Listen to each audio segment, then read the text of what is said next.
সম্মানিত দর্শক আসসালামু আলাইকুম। গাছ লাগান, পরিবেশ বাঁচান।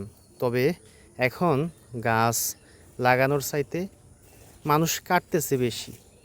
এই যে কাঁঠাল গাছটা দেখতে পাচ্ছেন, এই গাছটার বয়স প্রায় 100 বছরের মতো হবে। দেখতে পাচ্ছেন অনেক বড়। এই গাছটা যে সময় দাঁড়িয়ে ছিল, মানে জীবিত অবস্থায় ছিল, এর মধ্যে কাঁঠাল প্রায় 1.5 থেকে 200 কাঁঠাল ধরতো। গোড়া থেকে আগা পর্যন্ত কাঁঠাল ধরতো। দেখতে পাচ্ছেন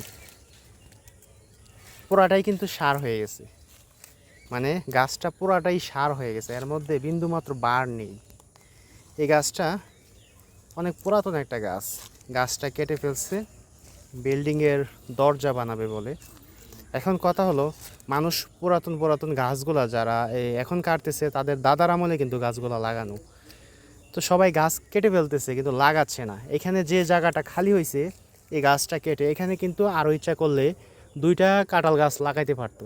তো এখন সবচাইতে ভালো হবে এই গাছটা কাটছে, এর পাশাপাশি 2টা গাছ রোপণ করা। আমি সম্পূর্ণ দেশবাসীর কাছে অনুরোধ করব, আপনারা যদি এরকম গাছ, পুরাতন আমলের গাছ কেটে ফেলেন, তাহলে তারই পাশাপাশি একটা গাছ কাটলে 2টা গাছ রোপণ করবেন। একটা গাছের পাশাপাশি 2টা গাছ রোপণ করবেন। এতে করে আমাদের পরিবেশের ভারসাম্য রক্ষা হবে। ধন্যবাদ।